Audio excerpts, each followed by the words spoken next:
Assalamualaikum warahmatullahi wabarakatuh. Ketemu lagi dengan saya Royan Jaspragi. Sekarang kita di hari ke-8 puasa Ramadan 1441 Hijriah.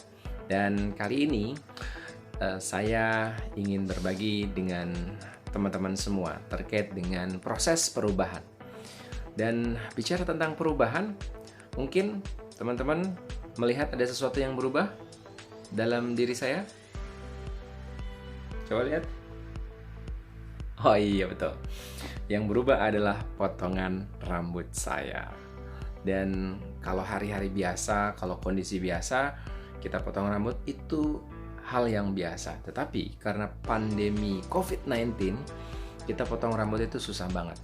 Dan ternyata COVID-19 ini memaksa saya untuk bisa menjadi seorang tukang potong rambut. Bukan tukang sih, tapi bisa motong rambut sendiri. Ya, kalau teman-teman lihat ini hasil potongan rambut sendiri. Dan bicara tentang tadi proses perubahan, ternyata ada tiga hal yang membuat kita berubah. Ya, yang pertama adalah kalau kita punya pengetahuan. Ya, kita punya pengetahuan karena pengetahuan itu bagian dari proses perubahan. Kalau kita belajar, kita ingin mendapatkan pengetahuan, kita harus belajar. Kemudian kita ingin menjadi bisa, maka kita juga harus belajar. Pengetahuan itu kita dapetin dengan belajar. Proses belajar itu yang membuat kita kemudian berubah. Ya, berubah. Jadi syarat perubahan yang pertama adalah kita bisa berubah karena adanya pengetahuan. Kita tahu kita mau berubah, maka kita berubah. Yang kedua, kita bisa berubah itu kalau ada goal, ada tujuan. Contoh misalkan, teman-teman yang ingin mempunyai tubuh yang ideal, ada goal yang ingin dicapai, dan itu akhirnya membuat sebuah perubahan. Perubahannya apa? Perubahannya adalah teman-teman rajin untuk olahraga, nge-gym, diet, jaga makan, dan lain sebagainya. Perubahan pola makan. Ada goal yang ingin dicapai, maka kita bisa berubah. Contoh yang lain, goal yang ingin dicapai misalkan, teman-teman ingin mendapatkan penghasilan 100 juta sebulan atau 50 juta sebulan, maka ada perubahan cara pikir, ada perubahan cara bersikap yang tentunya harus dilakukan. Berbeda dengan kita sebelumnya, ya. Ketika kita punya goal dan goal itu kuat banget yang ada di dalam diri kita, yang membuat kita jadi bersemangat, bergairah untuk mengejar goal itu, maka akan ada perubahan yang terjadi di dalam diri kita. Nah, yang terakhir, perubahan terjadi biasanya karena adanya krisis. Ya, bicara tentang krisis hari ini, suka tidak suka, mau tidak mau, ini adalah krisis COVID-19. Di masa pandemi COVID-19 ini, semuanya bisa berubah.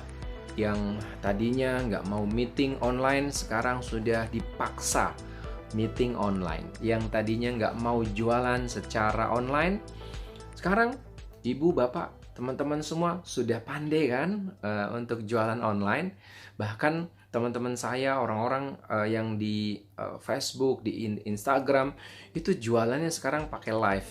Ya, silakan Bapak Ibu dipilih sambil live gitu ya. Itu proses perubahan.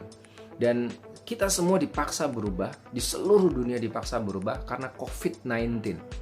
Dan itu krisis terjadi dan memaksa kita untuk berubah.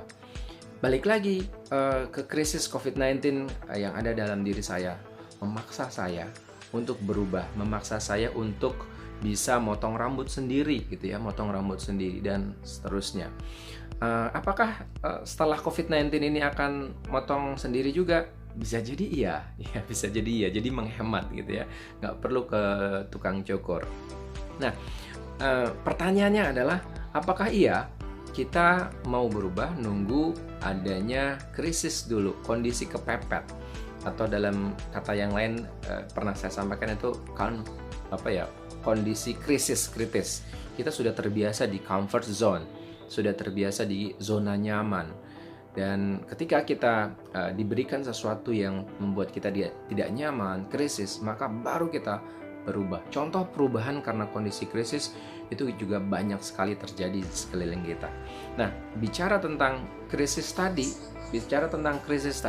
maka yang perlu dilakukan adalah kita memanfaatkan momentum krisis itu. Bukan kita menunggu krisis kita berubah, tetapi kita memanfaatkan momentum krisis yang terjadi untuk melakukan proses perubahan. Dan itu bisa dilakukan. Jadi bahasanya bukan kita menunggu krisis, tapi kita memanfaatkan momentum yang terjadi saat kondisi krisis ini untuk melakukan sebuah proses perubahan. Dan perubahan itu banyak sekali di dalam kehidupan kita. Teman-teman sudah merasakan sendiri. Yang tadinya tidak bisa, sekarang menjadi bisa. Yang tadinya tidak tahu, jadi tahu. Dan mari kita jaga momentum perubahan itu dengan terus belajar mengupgrade diri, sehingga kita bisa menjadi lebih baik lagi di masa yang akan datang. Terima kasih, itu saja sharing hari ini. Mudah-mudahan bermanfaat. Assalamualaikum warahmatullahi wabarakatuh.